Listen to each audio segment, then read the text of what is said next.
দেখে নিই, ঠিক আছে? সাইকেল যেভাবে চলে সেই গতিবেগ একটু দেখে নিই। একটু কথা একটু কম বলতে হবে, ডিসকাশন অনেক বেশি আছে।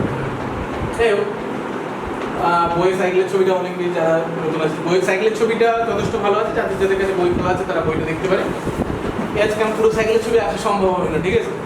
তো বেসিক্যালি আমি ধরে নিচ্ছি সাইকেলটা যখন বাঁক নিচ্ছে তখন একটা নির্দিষ্ট কোণ করে বাঁক নিচ্ছে, কার সঙ্গে? তার প্রাথমিক অবস্থান থিটা কোণ করে বাঁক নিচ্ছে, ঠিক আছে? সে কিছুটা হেলে যাচ্ছে বৃত্তাকার পথে। কেন হেলে যাচ্ছে? কারণ তার গতিবেগটা বজায় রাখার চেষ্টা করছে। যারা যারা অন্তত সাইকেল বা বাইক চালিয়ে থাকতে পারে তারা জানবে যে বৃত্তাকার পথে ঘোরার সময় একই স্পিডে ঘোরা সম্ভব হয় না সবসময়। যদি কারো বেশি থাকে, কারণ যদি কম স্পিড থাকে তাহলে খুব একটা অসুবিধা থাকে, কিন্তু তার সত্ত্বেও আমরা কাত হয়ে যাই। হয়তো খুব কম কাত হয়, যেটা নেগলিজিবল হয়ে যায়, যে থিটাটা এতটাই কম থাকে যে না ওটা না বিচার করলেও চলে যায়, কিন্তু বাস্তব ক্ষেত্রে আমাদের কাত হতেই হয়। তো বলা হচ্ছে ওজন যেটা আছে, ওজন সবসময় ভূমির দিকেই থাকবে, নিচের দিকেই থাকবে। ওজন নিচেই থাকবে, সেই নিয়ে কোনো আপত্তি নেই, কিন্তু সারফেসে যেভাবে মানে কোনো অবজেক্টকে দেখা হবে তার লম্বভাবেই থাকবে তার প্রতিক্রিয়া। যেহেতু এখন সে বেঁকে গেছে, মানে সাইকেল এবং সাইকেল আরোহী একসঙ্গে বেঁকে গেছে, তাহলে লম্ব প্রতিক্রিয়া বলটা এরকম থাকবে, বেঁকে থাকবে। আচ্ছা, থিটা থাকলে এটা কত হবে? আর cos থিটা, এটা হবে আর sin থিটা। আমরা একটু ব্যালেন্স করি, যেহেতু সিচুয়েশনটা পুরো ইকুইলিব্রিয়ামে রয়েছে, মানে না রাস্তা ভেঙে নিচে চলে যাচ্ছে না হাওয়ায় উড়ে যাচ্ছে সাইকেল, এটা তো সম্ভব না।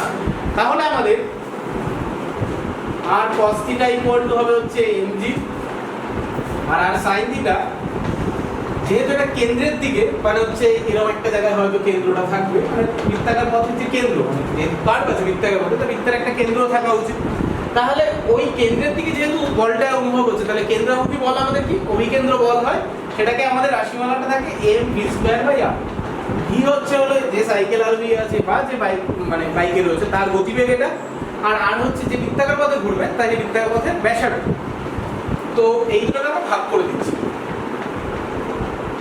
2/1, R sin theta by R cos theta equal to mv²/r by mg। তাহলে tan থিটা ইকুয়াল টু কত? v²/r। তাহলে এই একটা বেরিয়ে গেল যে কোনো বৃত্তাকার পথে ঘোরার জন্য একটা নির্দিষ্ট যদি গতিবেগ অঙ্কে বলে দেয় যে 10 কিলোমিটার, 20 কিলোমিটার, 50 কিলোমিটারে ঘুরছে এবং ব্যাসার্ধ বলে দেয়, তাহলে আমরা বের করতে পারবো কত কোণ করে তাকে ঘুরতে হবে, মানে কত অ্যাঙ্গেলে থাকতে হবে, ঠিক আছে? এবার এই অ্যাঙ্গেলটা আমাদের কার সঙ্গে? লম্বের সঙ্গে হচ্ছে, মানে ভার্টিক্যালের সঙ্গে হচ্ছে। কখনো যদি চাই হরাইজন্টাল মানে অনুভূমিকের সঙ্গে, তাহলে আমরা সেটা 90 মাইনাস যে থিটা আছে সেই থিটাটা বের করবো। কিন্তু এখানে মেন যে বোঝার বিষয়টা হচ্ছে সেটা হচ্ছে mv²/r একে অ্যাকচুয়ালি সরবরাহ করে আসলে কোথা থেকে আসছে? আর sin থিটা তো একটা উপাংশ মাত্র, কেউ না কেউ তো সাহায্য করছে। সেই সাহায্যটা হচ্ছে ঘর্ষণ বল করছে, এবং ভালো করে বোঝা যায় যে এই যে বৃত্তাকার পথে ঘুরছি, কারোর তো মনে এই ডাউটটা আসতেই পারে যে আর sin থিটা mv²/r কে সারাক্ষণ যদি সহায়তা করে, তাহলে আমি যে কোনো স্পিডে আমি যে কোনো রাস্তা দিয়ে যেতে পারি। কারণ কি? তাহলে আর sin থিটা আমাকে সহযোগ করবে, আর sin থিটা দিয়ে দেবে, mv²/r দিয়ে দেবে। তাহলে আমি কোনোদিনও স্লিপ কাটবো না বা অ্যাক্সিডেন্ট হবে না। কারণ কি? এই ইকুয়েশন তো তাই দেখাচ্ছে যে আমার যে কোনো স্পিডে আমি কোনো রাস্তা দিয়ে চলাফেরা করতে পারবো। চলাফেরা বলতে সাইকেল বা বাইক, গরিবদের জন্য না, যারা হেঁটে যায়, ঠিক আছে? তো এটা হচ্ছে কি সায়েন্স, তার জন্য হচ্ছে mv²/r। তো বেসিক্যালি এবার কোশ্চেনটা আসছে, তার সত্ত্বেও আমাদের যাদের যাদের অ্যাক্সিডেন্ট হয়, কেন অ্যাক্সিডেন্ট হয়? কারণ বলছে আজকে টায়ার, মানে যে গাড়িটা চালানো হচ্ছে তার যে টায়ারটা এবং রাস্তা, তার যে ঘর্ষণ বল আছে সেই ঘর্ষণ বলই অ্যাকচুয়ালি mv²/r কে সরবরাহ করে দেয়। এবার এই ঘর্ষণ বলের একটা লিমিট থাকে, ম্যাক্সিমাম তো দিতে পারবে না, সীমাস্ত ঘর্ষণ বলের চেয়ে বেশি দিতে পারবে না, কারণ আমি একটা নির্দিষ্ট পর্যন্ত চাইতে পারবো, তার চেয়ে বেশি চাইতে পারবো না। তাহলে সীমাস্ত ঘর্ষণ বল মানে হচ্ছে μmg, এটাই অ্যাকচুয়ালি mv²/r কে সহায়তা করে। আমরা vm দিয়ে দিলাম কিসের জন্য? ম্যাক্সিমাম ভেলোসিটি বোঝানোর জন্য। না হলে তো যে কোনো ভেলোসিটি তো না, আজকে কার যদি ভেলোসিটি কম থাকে, ঘর্ষণে আমরা কি দেখেছি? স্থিত ঘর্ষণ বা চল ঘর্ষণ যাই দেখি না কেন, আমরা কি দেখি যে ঘর্ষণ বল একটা নির্দিষ্ট রেঞ্জ পর্যন্ত বাড়তে পারে, কিন্তু একটা নির্দিষ্ট ভ্যালু আছে, ক্রিটিক্যালে চলে গেলে, মানে যে সীমাস্ততে যদি চলে যায় তার চেয়ে বেশি আর দিতে পারে। তাহলে আমি যদি ভেলোসিটিটা বাড়াতে লাগি এবং যদি এমন একটা ভেলোসিটিতে পৌঁছে যাই যেটা হচ্ছে সর্বোচ্চ ঘর্ষণ বল ওর সঙ্গে সমান হচ্ছে, মানে সেই অভিকেন্দ্র বল ও ঘর্ষণ বল সমান হচ্ছে, ততক্ষণ পর্যন্ত আমি সেভ আছি। এর চেয়ে বেশি আমার চলাফেরা করা যাবে না, মানে গাড়িতে চালাতে পারবো। সেই মানটা দেখছি কাটাকুটি চলে গেলে vm ইকুয়াল টু হচ্ছে √μr g। তাহলে ম্যাক্সিমাম ভেলোসিটি আমি পেতে পারি কত বৃত্তাকার পথে ঘুরতে গেলে, সেটা হলো মিউ আর জি। এবার যে রাস্তা দিয়ে যাওয়া হচ্ছে সেই রাস্তার আর মানে বক্রতা ব্যাসার্ধ ধ্রুবক অলরেডি হয়ে পড়ে আছে, কারণ রাস্তাটা অলরেডি তৈরি করা আছে। হ্যাঁ, এমন হতো রাস্তাটা পরে তৈরি করা হচ্ছে, তখন ক্যালকুলেট করে করা হচ্ছে যে না এই রাস্তায় এত গতিবেগে চালানো যাবে, তাহলে কত হবে সেটা আলাদা ব্যাপার। জি অলরেডি কনস্ট্যান্ট এবং মিউটাও কিন্তু কনস্ট্যান্টই থাকে বলতে গেলে। সত্যি কথা বলতে গেলে নর্মাল টাইমে আমি যদি ধরে নিই যে আকাশ পরিষ্কার আছে, রাস্তায় কোনো জল নেই বা বালি নেই, কোনো আলাদা কিছু নেই, তাহলে সবারই টায়ার মোটামুটি একই ধরনের থাকে। বেশি দামি টায়ারগুলো ফ্রিকশন বেশি থাকে, এরকম আলাদা একটু ব্যাপার আছে। বাদ বাকি সবারই একটা নির্দিষ্ট রেঞ্জ পর্যন্ত ভ্যারি করতে হবে। তাহলে সেই ভেলোসিটিটা বের করে সাইনবোর্ডে টানিয়ে দেওয়া হয়। বৃত্তাকার পথ যখন নেওয়া হয় তখন বিভিন্ন রাস্তায় বিভিন্ন হাইওয়েতে অন্তত একটা সাইনবোর্ড টানানো থাকে যে এত কিলোমিটার চালানো উচিত, লেখা থাকে এত কিলোমিটার ফর বাইক, এত কিলোমিটার ফর ফোর হুইলার, এরকম সব কিছু লেখা থাকে। তাহলে এই যে কিলোমিটার নির্দেশ করে যে নির্দেশিকাটা রয়েছে সেটা অ্যাকচুয়ালি ফর্মুলাকে মেনটেন করেই করা হচ্ছে, যে ফর্মুলাতে রয়েছে। কিন্তু গন্ডগোলটা শুরু হবে হচ্ছে যদি রাস্তা ভেজা থাকে, মানে বর্ষাকালে ভেজা সারফেসে আমরা কি জানি ঘর্ষণ গুণাঙ্ক কমে যায়, মানে মিউর ভ্যালুটা যদি কমে যায় তাহলে গন্ডগোলটা কি হবে, এই ভিএম এর ভ্যালুটাও কমে যাবে। বা রাস্তার উপর হালকা বালি রয়েছে, বেশি কম্পিউটার চালালে কিন্তু পড়বে, কারণ ওই মিউটা তো ওখানে ইকুয়াল হয়ে টাইপ দিতে কোনটা এখনো করিনি, কোনটা করবো যদিও। আমরা কি দেখবো যে ভিএমটা, আমি প্রথমে ভেলোসিটি নিয়ে কথা বলছি, তারপরে না কোন নিয়ে কথা বলছি। কারণ হচ্ছে এই কোনটা কি হবে, সরি ভেলোসিটিটা আমার আস্তে আস্তে কমানো উচিত। তার জন্য আমরা কি করি, আমরা জানি আর না জানি, মানে সায়েন্স জানি আর না জানি, কিন্তু আমরা যারা সাইকেল বা বাইক চালাই তারা এইটুকু অন্তত জানি যে বৃষ্টি হলে অথবা যেখানে বালি রয়েছে সেখান দিয়ে আমরা আসতেই চাই। তার কারণ হচ্ছে এটা, কারণ এটা অভিজ্ঞতা যে না হলে অন্ত পড়ে যাবে, কিন্তু সায়েন্স আমাকে তাই বলছে মিউটা কমে যাচ্ছে। তার জন্য হাইওয়ে যেগুলো হয়, হাইওয়েগুলো সেগুলো বৃত্তাকারে যে বাঁকগুলো হয় সেগুলো অনেকটা বেশি থাকে, মানে অনেক বেশি বলতে কি রাস্তাটা অনেকটা জুড়ে তারপর আস্তে আস্তে আস্তে আস্তে বাঁক না। এমন না যে আমাদের গলির মতন না, গলি তো হট করে বাঁক নেই। আমাদের যে নর্মাল রাস্তাগুলো হয়, যে ছোটো রাস্তা, সেগুলো তো বেশি বাঁকটা থাকে, মানে তার বক্রতা ব্যাসার্ধ খুবই কম থাকে। বক্রতা ব্যাসার্ধ বেশি থাকে কোথায়, হাইওয়েগুলোতে, কারণ হাইওয়েতে গাড়ির গতিবেগ যথেষ্ট বেশি থাকে। যদি বেশি গতিবেগ থাকে, আজকে কেউ 100-তে চালাচ্ছিল, বৃত্তাকার পথে এসে হট করে তাকে 40-এ আনানো সম্ভব হয়। তো তার জন্য ওইখানে বাঁকগুলোকে অনেকটা জায়গা জুড়ে রাস্তাটাকে তৈরি করা হয় হাইওয়ে। আমাদের লোকাল রাস্তা সেরকম না। এবার এই ভ্যালুটা যদি এখানে বসিয়ে দিই, আমরা যদি দেখতে চাই যে এই মিউর উপর থিটাটা কি করে ডিপেন্ড করছে, তাহলে আমরা কি বের করবো, ম্যাক্সিমাম ভেলোসিটি রেসপেক্টে ম্যাক্সিমাম কোণ আসবে। যে ম্যাক্সিমাম বা সর্বোচ্চ এত কোণের বেশি আমি তো বাদ দিতে পারবো না, সেটা হচ্ছে আমি ধরে নিচ্ছি থিটা এম দ্বারা ডিনোট করছি। তাহলে ভিএম এর জায়গায় বসিয়ে দিলে mu R G by R G, তাহলে tan theta M equal to কত হচ্ছে মিউ। তাহলে বোঝা যাচ্ছে ঘর্ষণ গুণাঙ্ক বাড়লে আমি বেশি কোণ নিয়ে কার্ভ হতে পারবো, আর যত ঘর্ষণ গুণাঙ্ক কমবে তত কম কোণ নিয়ে কার্ভ হতে হবে। এই হচ্ছে, তাহলে এই দ্বারা বোঝা যাচ্ছে যে কোনো গাড়ি চালাতে গেলে, সাধারণত এখন 2 চাকা নিয়ে কথা বলেছি, 4 চাকা নিয়ে পরে কথা বলা হবে। 2 চাকা চালাতে গেলে আমাকে কি কি জিনিস মাথায় রাখতে হবে, সেটা হলো আমাদের যেহেতু আর এবং জি ফিক্সড থাকে, অলরেডি ফিক্সড রয়েছে, তার জন্য মিউটা খুব ম্যাটার করে। মিউ খুব ম্যাটার করে। সাধারণত যে সমস্ত গাড়ি চাকা খুব প্লেন হয়ে যায়, খুব যদি খাঁচকাটা না থাকে, খুব যদি প্লেন হয়ে যায় এবং তার যদি উপরে মেটেরিয়ালটা ক্ষয়ে যায়, মানে চাকার যে টায়ারটা থাকে, তাহলে কি হয়, গ্রিপ কমে যায়। তখন কি ঘটবে, গ্রিপ যদি কমে যায় আমার দাঁড়াতে চাইবে না, কারণ ফ্রিকশন অ্যাকচুয়ালি দাঁড়াতে সাহায্য করে। তখন সে বেশি কাঁচ হতে পারবে না, মানে যতটা কার্ভ হওয়া উচিত ততটা হতে পারবে না, কারণ তার আগেই সে স্লিপ করে যাবে। কারণ তাকে যতটা এই নিয়ম ঘর্ষণ বল সরবরাহ করা উচিত ছিল ওটা করতে পারবে না, এবার অ্যাক্সিডেন্ট ঘটবে।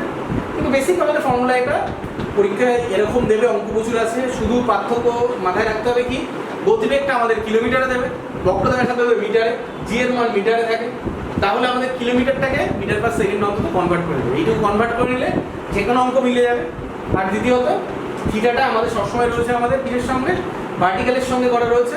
কোশ্চেনে যদি কোনো সময় যায় হরাইজন্টালের সঙ্গে কত, তাহলে অন্তত 90 মাইনাস করে নেবে।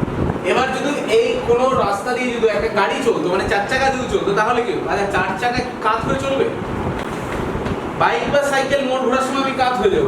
4 চাকা কাত করতে গেলে স্টান্টম্যানের দরকার পড়বে, সেটা সবাই না। মানে 2 চাকা এরকম থাকবে, 2 চাকা হাওয়ায় ভেসে থাকবে, সেটা সম্ভব না। ফলে থিটা রিলেটেড প্রবলেম তো আমার সাধারণ কেসে আসছে না, মানে সাধারণত খুঁজে পাচ্ছি না। তাহলে 4 চাকার এমজিটা ডাইরেক্ট নিচের দিকে কাজ করবে, আর যে চাকার যে ঘর্ষণটা কাজ করবে সেই ঘর্ষণই ইসেকে সাহায্য করবে, এমভি স্কোয়ার বাই আরকে সাহায্য করবে। আর এখানে প্রতিক্রিয়া বল এম ইকুয়াল টু এমজি হবে। প্রতিক্রিয়া বলটাই এমজি কে দেবে। আগের ক্ষেত্রে প্রতিক্রিয়া বল ডাইরেক্ট এমজি হচ্ছিল না, আগের ক্ষেত্রে আর cos theta equal two MG হচ্ছিল। এই ক্ষেত্রে আমরা এন দেওয়া দিচ্ছি, আরও দিতে পারি, রিঅ্যাকশন ফোর্স দিতে পারি, এন দিতে পারি, যা ইচ্ছা। সে কেন সে এখানে কোনো রেজাল্টেন্ট ফোর্স আসবে না? না আমার এখানে তো মানে হচ্ছে না তো, মানে ও তো বেঁকে তো চালাতে পারে না, মানে এমন তো না যে চার চাকা কাঁচা হচ্ছে, তো কোন করে চালাচ্ছে? এরকম করে চালাতে পারছে না। তার জন্য আমরা কি করছি, আমরা বলছি যে এর যে এম বি স্কোয়ার বাই 8 নামক যে রাশিটা আছে সেটা এমভিএম, সেটা ইকুয়াল টু মিউ এমজি হবে, মিউ এমজি হবে। হয় লম্ববল ওই কারণ এখানে ফ্রিকশনাল ফোর্স হবে কত, মিউ এন এন মানে হচ্ছে এমজি, তাহলে মিউ এমজি হবে ফ্রিকশনাল ফোর্স। তাহলে বিএম মানে ম্যাক্সিমাম কত হচ্ছে √/, মিউ আর। এটা আগের ক্ষেত্রেও কিন্তু এটাই ছিল, আগের ক্ষেত্রেও একটা সাইকেল বা একটা বাইকের জন্য এটাই ছিল। তার মানে গতিবেগটা আমি বুঝতে পারছি যে একটা গতিবেগ লিখলেই হয়ে যাচ্ছে, একটা গতিবেগ লিখলেই হয়ে যাচ্ছে যে মিউ আর জি হচ্ছে ম্যাক্সিমাম গতিবেগ। এবার যারা চার চাকা কিনছে তারা কি হয়, যথেষ্ট বড় তবে তো চার চাকা কিনবে। এবার বড় লোকেরা একটু বেশি গতিবেগে গাড়ি চালানোর চেষ্টা করছে, তাহলে গন্ডগোলটা গন্ডগোল হবে হচ্ছে যে তাহলে আমি একটা বৃত্তাকার পথে আর কে বেশি করতে পারি, কিন্তু এমন তো না যে ইনফিনিটি করে দিতে পারি যে আমার গতিবেগ যা ইচ্ছা অর্জন করতে পারি, এরকম তো করতে পারবো না। তাহলে কি করা উচিত যাতে রাস্তায় গাড়ির গতিবেগকে বজায় রাখা যেতে পারে কিন্তু অ্যাক্সিডেন্টও না। মানে যে মিউ এর মানটা বাড়াতে পারি না, মিউর মান যদি খুব বাড়িয়ে দিই তাহলে সে গতিবেগ অর্জন করতে পারবে না। কারণ হচ্ছে ঘর্ষণ যদি খুব বেড়ে যায় তাহলে আমাকে ইঞ্জিন যতটা ক্ষমতা প্রডিউস করবে তার ম্যাক্সিমামটা ঘর্ষণ বল আটকে দেবে, তাহলে মিউর মান আমি বাড়াতে পারবো না। কারণ হচ্ছে দামি গাড়িগুলোর চাকা প্লেন হয়। সবচেয়ে মজার বিষয় হচ্ছে আজকে 50,000 টাকা দিয়ে কোনো বাইক কিনলে দেখবে হচ্ছে সিএট টায়ার, যেটা সবাই টিভিতে অ্যাড দেখেছে যে পৃথিবীর যে কোনো কন্ডিশনের মধ্যে ব্রেক মারলে আটকে। সিএট টায়ারে খাঁচকাটা প্রযুক্ত থাকে, মানে হচ্ছে গ্রিপের জন্য যথেষ্ট ভালো। কিন্তু যদি দামি কোনো গাড়ি দেখা হয়, যে গাড়িগুলো 2 লাখ 3 লাখ বা 5 লাখের গাড়ি আছে, সার যদি টায়ার দেখা হয় মিশলিনের টায়ার দিচ্ছে অথবা এমআরএফ এর টায়ার দিচ্ছে, যাই দিক না কেন সেগুলোতে ধাক্কাটা খুব কম থাকে। কারণ কি, কারণ সেই সমস্ত গাড়িগুলো গতিবেগের জন্য তৈরি করা হয়েছে, সেখানে ফ্রিকশনের জন্য তৈরি করা হয়। যদিও টায়ারটা খুবই উন্নত মানের থাকে, সেগুলোতেও ফ্রিকশন থাকে, মানে খাচ্ছে এবং ছোট ছোট ফাটা কাটা লাগানো খুবই অল্প থাকে, খুবই অল্প। কেউ যদি এখন H2R এর চাকা দেখো তো পুরোটাই প্লেন রয়েছে, পুরোটাই প্লেন থাকে। কারণ কি, ওই সমস্ত গাড়িগুলোকে করাই হয়েছে মানে স্পোর্টস কার, মানে ওর গতিবেগকে আনার জন্য তৈরি করা হয়, এমন না যে ওকে আটকানোর জন্য। রেসে যেগুলো চলবে সেগুলো হচ্ছে গতিবেগ অর্জন করার জন্য, ঘর্ষণ করলে হবে না। তাহলে আমি মিউকে একটা নির্দিষ্ট বেশি বাড়াতে পারবো না। তাহলে কি করা যাবে বলছি, তাহলে কি করা যাবে বলছে, রাস্তাকে বেঁকিয়ে দেবো, রাস্তাকে বেঁকিয়ে দেবো। মানে কি, ওটা মানে তো ব্যাসার্ধ বাড়িয়ে দিতে ব্যাসার্ধ বানানো যাবে না, কত অব্দি ব্যাসার্ধ বানাবো? রাস্তা ব্যাকরণ আছে, ধরুন একটা পয়েন্ট তো কেন্দ্র রয়েছে স্যার, ওখান থেকে তো তো এবার তো নষ্ট হবে না জমি। আমি যদি এই কার্ভটাকে যদি এরকম ভাবে করি, এখানকার জমি নষ্ট হবে। কত জমি নষ্ট করবো হাইওয়েতে? হাইওয়েতে প্রচুর জমি থাকে, কিন্তু তাহলে কি এত জমি নষ্ট করা যায়? একটা কার্ভ যদি আমার যদি কি মনে হয় যারা ম্যাথমেটিক্সে করবে, যে আজকে যদি কোনো একটা নির্দিষ্ট রিজিয়নকে যদি খুব ছোট্ট একটা জায়গাকে যদি স্ট্রেট লাইন মনে হতে হয়, তাহলে সেটা কত বড় বৃত্ত হতে হবে? প্রচুর বড় বৃত্ত হতে হবে। এটা অসীম ব্যাসার্ধ বিশিষ্ট বৃত্তরই যে কোনো একটা অংশকে আমরা কি বলতে পারি, যে স্ট্রেট লাইন। আমরা পৃথিবীকে কি বলি, সমতল। কেন কি, আমাদের দৃষ্টি শক্তি খুবই, মানে দৃষ্টির যে রেঞ্জটা আছে সেটা খুবই কম, সেই হিসাবে স্ট্রেট থাকে, তাই না? তাহলে কোনো একটা রাস্তাকে যদি আমার মনে হয় স্ট্রেটই আছে, সেটা বোঝার জন্য বক্রতার সাথে কথা করতে হবে, মারাত্মক করতে হবে। তো সম্ভব নাকি পৃথিবীতে একটাই হাইওয়ে বানাবো নাকি, আর কোনো হাইওয়ে বানাবো না? তাহলে করবো কি, ব্যাংকিং করবো। যারা যারা অন্তত দমদম গেছে ট্রেনে করে, তারা বুঝতে পারবে দমদম ঢোকার সময় ট্রেনটা একটু বেঁকে থাকে, জাংশনে ঢোকার সময় ট্রেনটা একটু বেঁকে থাকে। এটাকে বলা হয় ব্যাংকিং। সেই ব্যাংক না যে ব্যাংকে টাকা রাখা হয়। ব্যাংকিং মানে হচ্ছে নততলের মতন, মানে সাধারণত রাস্তাটাকে স্ট্রেট না, মানে সমতল না করে কিছুটা বেঁকিয়ে দেয়, যে কোনো একদিকে বেঁকানো। ওকে, এটা কিন্তু স্যার মানে যে কোনো রাস্তায় ট্রেনে কিন্তু একদম সামনে দেখা যায়। হ্যাঁ, ট্রেনের কি থাকে, দুটো লাইন থেকে একটা লাইন সামান্য উঁচু থাকে, খুবই কম উঁচু থাকে, তাতে সুবিধা হয়, তাতে বেশি গতিবেগ অর্জন করতে সাহায্য করে। কি করে করছে দেখা যাচ্ছে, আমি একটা নততল আঁকি, নততলে বয়ে দেখবে একটা গাড়ি আছে, ভদ্রলোকের গাড়ি, তো গাড়িটা এরকম রয়েছে। আচ্ছা, এমডি কোথায় কাজ করবে, এরকম ভাবে এমডি কাজ করবে, গাড়িটা চলছে, প্রতিক্রিয়া বল এম দেবে, তাই না? প্রতিক্রিয়া বল সময় যে তলে থাকবে সেই হিসাবে থাকবে। এটা এটা যদি থিটা হয়, এটা হবে n sin theta, f cos theta. আবার সেই একই কাজ, যে n cos theta equal to mg n sin theta equal to mv square by r, এটা হচ্ছে ভাগ করে দিলে tan থিটা ইকুয়াল টু কত হচ্ছে v স্কয়ার বাই rg, তাই তো? এবার একটু নাম দিই, এটা ও, এটা এ, এটা বি। আমি ধরে নিচ্ছি রাস্তাটা এই উচ্চতা করা হয়েছে, মানে যে দিকটা বাকি দেওয়া হয়েছে সেটা হলো এই উচ্চতা করেছে, আর রাস্তাটা যতটা চওড়া আছে মানে যার সাপেক্ষে বাকি দেওয়া হয়েছে সেটা হচ্ছে x। তাহলে tan থিটাকে কি লেখা যায়? রাস্তাটা এক্সপোজার। হ্যাঁ, মানে রাস্তাটা যতটা করা হচ্ছে, মানে এটা এরকম রাস্তা না, মানে হয়ে যাচ্ছে বাস্তবে, মানে এটা ছবি আসবে। তো এটা কি লেখা যাবে? h বাই x equal to v square by rg। তাহলে v ইকুয়াল টু কত হবে? রুট ওভার h rg বাই x। তাহলে এবার যদি আমার যদি h এর ভ্যালুটা বাড়তে থাকে তাহলেই হয়ে যাবে, ব্যাংকিং বেশি কোম্পানি স্পিডও বেশি পেয়ে যাবো। যদিও এখানে ফ্রিকশন নিয়ে কথা বলা নেই, ফ্রিকশন নিয়ে কথা বলি, ফ্রিকশন নিয়ে বললে আরো জটিল হবে। তাহলে বোঝা যাচ্ছে তো v ইকুয়াল টু কি হচ্ছে h rg বাই x। এবার এই ব্যাংকিং মানে হচ্ছে এটা প্রথমত কত ছিল? h তো 0 থাকা উচিত। নরমাল যে এতক্ষণ আমরা যে রাস্তা কথা বলছিলাম তার h এর ভ্যালু ছিল 0। তাহলে এবার কি হচ্ছে, h টাকে যদি উঠাতে আরম্ভ করি, আস্তে আস্তে যদি উঁচু করতে আরম্ভ করি, তাহলে ভ্যালুটা একটা পাওয়া যায়। সেই হচ্ছে দরকার, বুঝা গেল?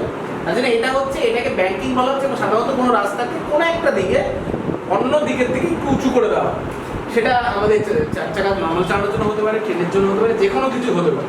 এবং এতে লাভটা কি হয়? লাভটা হচ্ছে যে আমাদের যে গতিটা, ম্যাক্সিমাম গতিবেগ সাধারণ অবস্থায় রাস্তায় ছিল সেটা একটু বেশি অর্জন করতে সাহায্য করে। মানে আগে দেখা গেল 80 কিলোমিটার পার আওয়ারেও আমি মোড় ঘুরতে পারতাম, এখন দেখা যাচ্ছে সেখানে 100 কিলোমিটার পার আওয়ারেও মোড় ঘুরতে পারছি। এবার ডিপেন্ড করবে এইচটা কতটা করা হবে, ঠিক আছে? খুব বেশি করে দিলে খুব বেশি হয়। সাধারণত কিছু রেস আছে যেগুলোতে রাস্তাটা এরকম কার্ভ করা যায়, কিছু রেস আছে, রেসিং ট্র্যাক আছে যেগুলো সোজা থাকার পরে এরকম ভাবে রাস্তাটা এরকম নিচের থেকে এরকম ভাবে কার্ভ করা যায়। কিছু জায়গায় আছে, যারা যারা রেস থাকে তারা জানবে যে রাস্তায় কার্ভ করার ফলে কি হয়, যে এই এইচটা বেশি থাকার জন্য, কারণ রেস করা হচ্ছে কি হঠাৎ করে ওরা স্পিড কমিয়ে দিয়ে করবে তো না, বেশি গতিবেগ অর্জন করার চেষ্টা করে, তার জন্য করা। যদিও আরো অনেক অনেক ফ্যাক্টর কাজ করে, অন্য একটা ক্লাসে নয় দেখানো হবে। যদি বেশি জোরে চালায় তাহলে গাড়িটা কি হবে? উল্টে যাবে, ঠিক আছে? রোল করতে আরম্ভ করবে, রোল করার সময় কোন চাকা আগে উল্টাবে সেটা দেখতে হবে। না, ওটা দু চাকা না, চার চাকার কথা বলছি, কোন দিককার চাকা উল্টাবে। তারপরে হচ্ছে কি, আজকে আমাদের নর্মালি যে সমস্ত গাড়িগুলো হয় রাস্তার দিকে ঘোরার সময় বাস বা লরি উল্টে যাওয়ার সম্ভাবনা সবচেয়ে বেশি থাকে, কিন্তু সাধারণত যে সমস্ত স্পোর্টস কারগুলো হয়, নিচু গাড়ি যেগুলো হয়, সেগুলো সহজে উল্টায়। বাস বা লরি কেন বেশি উল্টাচ্ছে, স্পোর্টস কারগুলো কেন এত নিচু বানানো হচ্ছে, সেগুলো সবই আছে। সেগুলো আমাদের অন্য চ্যাপ্টারে আছে, যদি রিলেটেড এইগুলোই ঘুরবে, মানে বেশি জোরে ঘুরলে এবার কী ঘটবে। আমি যদি দেখা গেলো 100 কিলোমিটার ম্যাক্সিমাম যাওয়ার সময় আমি 100 চেয়ে বেশি আছি, তাহলে কী হবে? রোল করতে আরম্ভ করে, রোল করলে কীভাবে রোল করবে, সেগুলো সবই আমাদের আলোচনার বিষয় আছে, ঠিক আছে? কিন্তু এটা হচ্ছে ব্যাংকিং দিয়ে বলা হচ্ছে। বেসিক্যালি এখানে দেওয়া হয়েছে পৃথিবী যদি আবর্ত গতি হয়, মানে পৃথিবী যদি ঘুরছে, তাহলে কোনো একটা পার্টিকুলার পজিশনে কোনো এক ব্যক্তি বা কোনো এক বস্তু কী পরিমাণ বল অনুভব করে সেটা আমাদের দেখা যাচ্ছে, ঠিক আছে? এখানে আমি ধরে নিচ্ছি যে নিরক্ষরেখা থেকে থিটা কোণ করে রয়েছে, মানে কোনো একটা পার্টিকুলার, সে 30 ডিগ্রি থাকুক, 60 ডিগ্রি থাকুক, যা ইচ্ছা থাকুক, আমি ধরে নিচ্ছি থিটা কোণ করে এরকম একটা পজিশন। হ্যাঁ, মানে এখানে আমি ধরে নিচ্ছি এটা হচ্ছে এ একটা পজিশন, এ পজিশনে একটা এন ভরের একটা বস্তু দাঁড়িয়ে গেছে। তাহলে এর উপর কি করবে? অপকেন্দ্র বল কাজ করবে, বাইরে দিকে বের করার জন্য একটা বল কাজ করবে, সেটা কত বসবে? এ ওমেগা স্কোয়ার আর। কারণ আমি ধরে নিয়েছি ওমেগা কৌণিক বেগে বস্তু, মানে পৃথিবী ঘুরছে, তাহলে ওই বস্তুটা ওমেগাতেই ঘোরা উচিত। নিজের গতিকে আমি বিবেচনা করলাম না, স্থির রয়েছে। আর যদি স্থির নাও থাকে, সে এতটাও জোরে ঘোরে না পৃথিবী যতটা জোরে সাধারণত। তাহলে এম ওমেগা স্কোয়ার আর হচ্ছে বাইরের দিকে যাচ্ছে, আর এটা থিটা কোণ করলে এটাও থিটা হয়, আর তার বিপরীত কোণ এটাও থিটা। তাহলে এটা ওমেগা স্কোয়ার আর হলে এটা ওমেগা স্কোয়ার কস থিটা হচ্ছে, তাই না? এটা হলে ওটা কস থিটা হচ্ছে। তাহলে কোনো একটা ব্যক্তি সাধারণত কত বল অনুভব করছে বাইরে বেরিয়ে যাওয়ার জন্য? M omega square R cos theta, এই হচ্ছে অপকেন্দ্র বল ঠিক করছে, মানে তাকে মনে হচ্ছে না বাইরে বেরিয়ে যাবে, তার সাথে বাইরে বেরাচ্ছে তো। তার মানে ও যে কেন্দ্রের দিকে বল ফিল করছে সেটা কত? এম জি নিজের ওজন minus M omega square R cos theta, এটাই তো এফেক্টিভ বল হচ্ছে বা লব্ধি বল, সেটাকে আমরা এফ দ্বারা ডিনোট করছি। তাহলে কোনো ব্যক্তির উপর এই বলটা কাজ করে থাকে, কোনো ব্যক্তির উপর এই পরিমাণ বল কাজ করে থাকে, M G minus M omega square R cos theta. Small আরটা কি? আমাদের যে মাঝখান যত কোনো অক্ষটা নেই সেখান থেকে ওই ব্যক্তির দূরত্ব, গন্ডগোল হচ্ছে এই দূরত্ব সবসময় আমরা পরিমাপ করতে সক্ষম হব না। কারণটা কি? কারণ হচ্ছে আমি কোথায় আছি সেখান থেকে সেন্টার থেকে দূরত্ব আমি ধরে নিচ্ছি পৃথিবী একটা গোলাকার, তো ব্যাসার্ধ আর রয়েছে, তো সবসময় আর দূরত্বে থাকতে পারি সেন্টার থেকে। কিন্তু এই অ্যাক্সিস থেকে কত দূরত্বে আছে সেটা মাপা সম্ভব না। তাহলে আমরা এটা করছি কি, এটা থিটা হলে এটাও থিটা। আচ্ছা তাহলে এটা কি হবে? এটা ভূমি হবে, এটা অতিভুজ হবে। তাহলে r বাই ক্যাপিটাল R ইকুয়াল টু কত? cos theta. Small r equal to r cos theta, তাই না? Small r equal to capital R cos theta. এখানে বসিয়ে দিই mg minus m omega square capital R cos square. এবার এখানে বিভিন্ন ওমেগা ইকুয়াল টু কি 2 পাই বাই t। ওমেগা কত? m ওমেগা স্কয়ার আমরা হ্যাঁ তরণ লিখবো না তো, অভিকেন্দ্র তরণ না। ওমেগা স্কয়ার আর মানে হচ্ছে অভিকেন্দ্র মানে অপকেন্দ্র তরণ, হিন্দি গুণ করেছে অপকেন্দ্র বল, আমরা তো বলের রাশি লিখছি। 2 পাই বাই t। পৃথিবী এক পাক ঘুরে কত টাইম নেয়? 24 ঘন্টা। সেকেন্ডে কনভার্ট করলে 24 × 3600, মানে 2 পাই বাই 24 × 3600 হচ্ছে এত রেডিয়ান পার সেকেন্ড হচ্ছে এটা পৃথিবীর কৌণিক বেগ। তাহলে আমাদের অঙ্ক দিলে এটা করতে পারবো, এফেক্টিভ বল বের করতে পারবো। কিন্তু সবচেয়ে মজার বিষয় কি, আমরা যদি একটা জিনিস বলে নিচ্ছি, আমরা পরবর্তী চ্যাপ্টারে যখন মহাকর্ষে করব তখন একটা জিনিস করব। আচ্ছা এটাকে লিখতে পারি তো, আমি ধরে নিচ্ছি ওখানে কি বলা হয় যে আমরা সাধারণত ধরে নিই, মহাকর্ষের চ্যাপ্টারে একটা বলে দিচ্ছি, আমরা সাধারণত ধরে নিই যে আমাদের যে কোনো জায়গাতেই অভিকর্ষজ ত্বরণ মানে জি এর ভ্যালুটা সমান। ছোটবেলা থেকে আমরা তাই ধরে নিই যে এর জায়গায় সব জায়গায় সমান, বাস্তবে সমান হয় না। বাস্তবে স্থান হিসাবে উচ্চতা গভীরতা সব হিসাবে চেঞ্জ হতে লাগে, আমরা শুধু একটা স্থান হিসাবে পরিবর্তনটা দেখি। আমি ধরে নিচ্ছি এ পজিশনে পৃথিবীর অভিকর্ষজ ত্বরণ জি না হবে, জি ড্যাশ হচ্ছে, জি হচ্ছে না, হলে হবে আমার আপত্তি কিসে? তাহলে এম জি ড্যাশ এক মানে মানে তো এম এ বল ইনটু ভর ইনটু ত্বরণ equal to M G minus M omega square R এখান থেকে এম গুলোকে কেটে দিলে জি ড্যাশ ইকুয়াল টু পেতে পারি জি মাইনাস এম ওমেগা স্কয়ার আর cos স্কয়ার থিটা। এটা হচ্ছে জি। তাহলে বোঝাই যাচ্ছে যে থিটার ভ্যালু 0 হলে, থিটার ভ্যালু যদি 0 হয় তাহলে জি মাইনাস ওমেগা স্কয়ার আর cos 0 তো 1, আর থিটার ভ্যালু যদি 90 হয় তাহলে জি ড্যাশ ইকুয়াল টু জি। মানে একমাত্র মেরুতে গিয়ে মানে পোলে আমাদের যে মানটা নিয়ে আমরা অঙ্ক করি যে 9.8 মিটার পার সেকেন্ড স্কয়ার, সেটা অ্যাকচুয়ালি মেরুর জন্য, নিরক্ষরেখা বা আমাদের এখানকার জন্য না, আমাদের এখানকার জন্য আলাদা। কিন্তু তার সত্ত্বেও কেন করি বলছে এই ওমেগার ভ্যালুটা, যদি আমি একটু ওমেগার ভ্যালুর দিকে খেয়াল রাখি, 2 পাই মানে প্রচুর চেঞ্জ হবে, ওখানে মানে আকর্ষণ বলটা পুরো সর্বাধিক হচ্ছে তাই 9.8। এবার দূরত্ব এখানে নিরক্ষরেখা থেকে সরাসরি মানে কতটা কমছে কমছে জি এর ভ্যালু কমছে, কিন্তু এই ভ্যালুটা খুবই কম, এ স্কয়ার করলে আরো কমে যাবে। তাকে যদি আর দিয়ে গুণ করি কমই থাকবে। তাহলে কোন একটা সংখ্যা থেকে যদি খুব কম রাশি বাদ দেওয়া হয়, সেটা না বাদ দিলেও একই ব্যাপার থাকবে, মানে আমাদের অঙ্ক করার ক্ষেত্রে বাস্তবে কি হবে 9.8 এর জায়গায় 9.77779 আসবে, এরকম একটা আসবে, তো যেটাকে আবার আমরা 9.8 ধরে সামান্য পার্থক্য থাকে, তার জন্য আমরা অঙ্কটা খুব একটা বেশি করি না। এটা যেমন জি এর পার্থক্য, এটা কার পার্থক্য? এটা হলো ওজনের পার্থক্য। বল মানেই হচ্ছে ওজন, এখানে এমজি মানে তো ওজন, তার মানে নিরক্ষরেখায় আমার যে ওজন হবে এক মেরুতে গেলে সা ওজন হবে না, সামনে বেড়ে যাবে। এই মানে চেঞ্জ যেটা হচ্ছে ওজন। আমাদের কি অঙ্ক দেয়?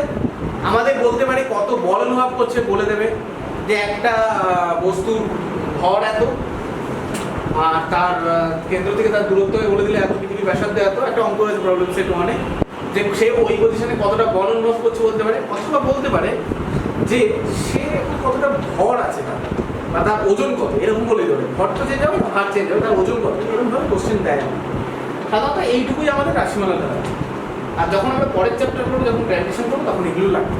আর ওমেগার মানটা কখনোই বলে দেবে না ওরা, ওমেগা বলবে না। Omega equal to 2 pi by T, মানে 2 পাই বাই 24 × 36, যেটা এক পাক ঘুরতে 24 ঘন্টা টাইম নেয়। আমরা সেকেন্ডে বের করছি, কারণ জি এর যে ভ্যালুটা আছে সেটা হচ্ছে মিটার পার সেকেন্ড স্কোয়ার।